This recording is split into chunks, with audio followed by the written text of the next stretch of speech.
Esgotamento físico e mental, insônia, mudanças no humor e dificuldade de concentração são alguns dos sintomas da síndrome de burnout. É um distúrbio psíquico caracterizado por um estado de exaustão extrema e provocada por condições de trabalho, normalmente condições de trabalho desgastantes. Segundo uma pesquisa realizada pela Associação Internacional de Gestão do Estresse, 70% dos brasileiros sofrem as consequências do estresse e desses, 30% são vítimas do burnout. Para a gente entender melhor esse assunto, a gente conversa agora com o médico psiquiatra Lúcio Botelho, nosso convidado aqui no Issa Bahia. Seja bem-vindo mais uma vez, doutor Lúcio, tudo bom? Tudo bom, Jefferson. Bom dia a todos. São sintomas semelhantes ao da depressão, mas não chega a ser uma depressão. Tem pessoas que são mais suscetíveis a essa síndrome de burnout, doutor Lúcio? Sim, tem pessoas, e principalmente pessoas que desenvolvem um trabalho ligado diretamente ao atendimento a outras pessoas, como professores, profissionais de saúde, policiais, bombeiros. Esses profissionais estão mais predispostos ao desenvolvimento dessa síndrome, por desenvolver um trabalho com uma relação muito íntima de prestação de serviço e de dedicação. Ou seja, é um distúrbio diretamente associado ao estresse profissional. E normalmente é tratado de que forma? A abordagem, na maioria das vezes, é de ordem psicológica e, em alguns casos, psiquiátricas também. É preciso entender essa relação do indivíduo com o trabalho para tentar quebrar esse ciclo de estresse continuado. É o estresse continuado que gera o problema. Então, no momento que essa tensão constante, esse desgaste constante, ele é diminuído ou interrompido, a pessoa tende a melhorar desse problema. O que não impede dela ser acometida de novo caso retome aquela correria, aquele estresse diário. Isso.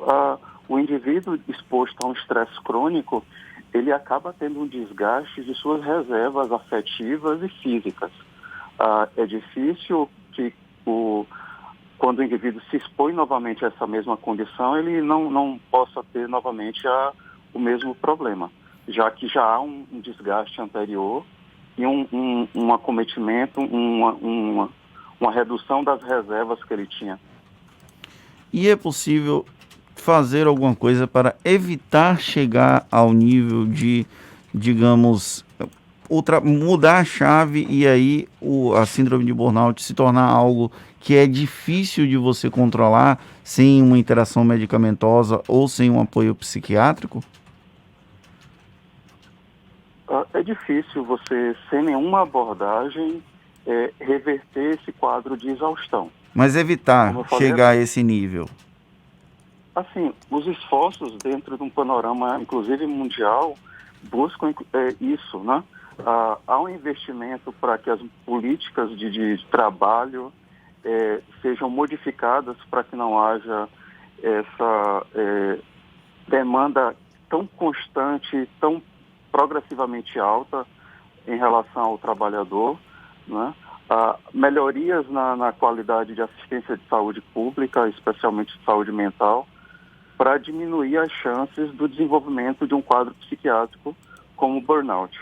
Nesse momento de pandemia, o senhor consegue verificar um aumento ou algum tipo de direcionamento mais comum para o diagnóstico de burnout para os profissionais em geral, por conta também do momento tenso da pandemia? Sim, já é senso comum, não é? Que há um esgotamento cada vez mais crescente dos profissionais, em especial dos profissionais que estão na linha de frente para enfrentamento da Covid, né? Esses profissionais estão cada vez mais desgastados, porque parece que o problema não está diminuindo ao longo desse 1 ano e meio de pandemia. Então, é uma sensação frustrante, e isso faz parte do quadro, né? Você não vê uma perspectiva de melhora, de atingir aquele objetivo, o êxito do controle da pandemia, além do aumento da demanda de trabalho, que gera o esgotamento físico e emocional. Então, é um panorama de fato sombrio, né, nesse aspecto dessa correlação entre trabalho e pandemia. O senhor arriscaria uma estimativa de percentual de médicos, por exemplo, ou de profissionais de saúde em geral, acometidos por essa síndrome de burnout agora, durante a pandemia, por conta desse estresse, não é, provocado pela pandemia? A estimativa é de 30%, né? O que é um número bastante alto. 30% dos profissionais de saúde? Sim, 30% dos profissionais que estão relacionados ao trabalho da linha de frente. Porque eu citei, inclusive, os 30% dos 70% de brasileiros que sofrem as consequências do estresse, não é?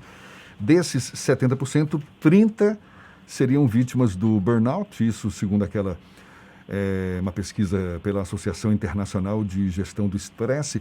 E é o tipo do problema que encontra amparo, apoio, suporte na rede pública de saúde, doutor Lúcio? Em tese, sim, né? Os CAPs, que são Centros de Assistência Psicossocial, têm como função receber essas demandas, né? Mas a gente sabe que existe uma carência muito grande do sistema público de saúde, em especial da psiquiatria, da saúde mental como um todo. Como eu falei no início, são sintomas que se assemelham aos da depressão, mas não são necessariamente uma depressão. Existe algum sinal clássico que possa exatamente apontar, olha, você está começando a ter uma síndrome de burnout e precisa procurar um apoio médico? Existe esse sintoma e, digamos, esse limiar que separa uma condição aparentemente normal de uma mais problemática? O principal critério é haver essa relação entre o sentimento de exaustão física e mental relacionada ao trabalho. Porque isso também pode acontecer na depressão e não ter uma relação direta com o trabalho, né? Os sintomas do burnout, eles se sobrepõem aos sintomas da depressão e da ansiedade, como a irritabilidade, a fadiga, a falta de concentração, pensamentos negativos quanto ao futuro, né? A tristeza, a angústia, e essa sensação de incapacidade de poder dar mais de si para dar conta do trabalho. Então, o limite entre burnout e depressão ele é muito tênue, e essa síndrome ainda não pode ser considerada uma doença na psiquiatria, porque ainda carece de mais investigação para poder caracterizar melhor ela e tentar estabelecer esse nexo causal de forma mais objetiva. A gente está falando sobre a síndrome de burnout que tem a ver principalmente com o mercado de trabalho, com a relação das pessoas com o trabalho. É possível que crianças e adolescentes manifestem algo similar ao burnout por conta da relação com a escola, por exemplo? É difícil afirmar essa questão por não haver pesquisa dirigida para isso. O próprio burnout, ele já tem uma caracterização um pouco mal definida dentro da área médica. Se você extrapolar o conceito, é possível que haja essa preocupação cada vez mais constante em ter um desempenho maior do que o que seria possível para uma criança e um adolescente dentro da esfera acadêmica, já que a pressão por resultado ela é cada vez maior, né?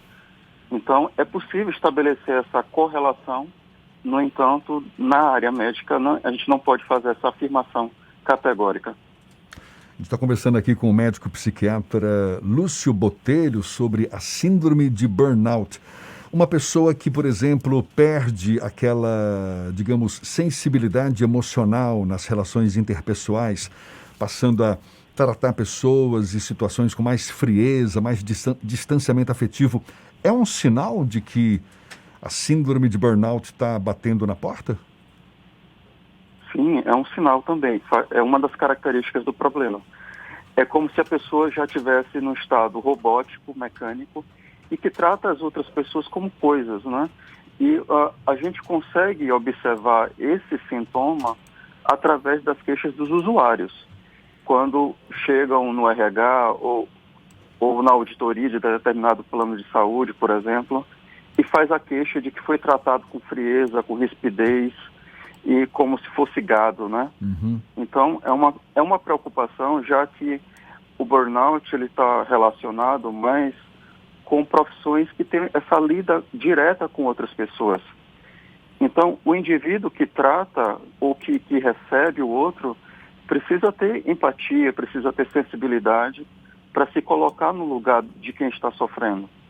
Então, se esse indivíduo que atende, que trata, já está nessa situação de frieza emocional, de distanciamento, como um mecanismo de defesa próprio, é preciso que haja essa interrupção, né? E que essa pessoa reconheça o problema e procure se cuidar. Ou Porque seja, senão acaba transferindo o problema para outros, né? certamente. Colocar o pé no freio, aquela pessoa que tem a consciência de que está ali na sua exaustão, no seu limite, é o suficiente? Seria, pelo menos, o suficiente para a pessoa que tem a consciência assim, não, eu estou estressado ao extremo, preciso me dar um mês de férias. Resolveria? É um passo importante, não é? No burnout, a pessoa sempre estabelece uma meta muito grande para a sua capacidade e acaba gerando uma frustração. Então, se você percebe que não está dando conta, é importante reduzir a sua jornada de trabalho, por exemplo, ou se afastar temporariamente ou tirar férias para poder se recuperar um pouco. E quando acontece esse tipo de situação, como é que fica a relação entre empregado e empregador? Já que não necessariamente o empregador vai conseguir entender todas as nuances. É possível haver o afastamento por conta da recomendação médica? Como é que funciona esse processo de afastamento recomendado pelos médicos, ao invés de ser um processo de, por exemplo, antecipação de férias? Muitas vezes o profissional tem medo de procurar o RH da empresa para que não fique queimado ou que não seja mal visto, né? Nesse momento, eu acho que vale mais a pena procurar o profissional de saúde para que haja essa intermediação do conflito. É previsto o afastamento por decisão médica, por justificativa médica, sem que haja prejuízo na relação empregado e empregador. O sujeito ele tem direito ao afastamento. E agora, em tempos de pandemia, então, que essa luz amarela fique acesa, né? Porque, de fato, muita gente passou a ter uma rotina muito mais estressante do que talvez já tivesse antes, mas agora, com essa pandemia, a situação se agrava. Doutor Lúcio Botelho... Tem mais uma pergunta aqui, Jefferson. A relação com o luto não formal, já que, infelizmente, por conta da pandemia, é mais difícil você se despedir de pessoas próximas. Isso pode ser um fator que pode agravar ou pode, de alguma forma, acelerar um processo de esgotamento via burnout? Não, o burnout, ele tem relação com o estresse, mas com o estresse provindo do trabalho. O luto não deixa de ser um estresse, né? Um desgaste, mas é uma relação outra que não tem necessariamente esse nexo com o ambiente de trabalho. Dr. Lúcio Botelho, médico psiquiatra, nos esclarecendo aqui sobre a síndrome de burnout. Muito obrigado pela sua disponibilidade, bom dia e até uma próxima, então. Bom dia, muito obrigado. E se você tem ainda alguma dúvida, quer acompanhar de novo esse nosso bate-papo, vai estar disponível logo mais na íntegra nos nossos canais no YouTube, Spotify, iTunes, Deezer e Instagram. Agora são 7h40 na Tarde FM.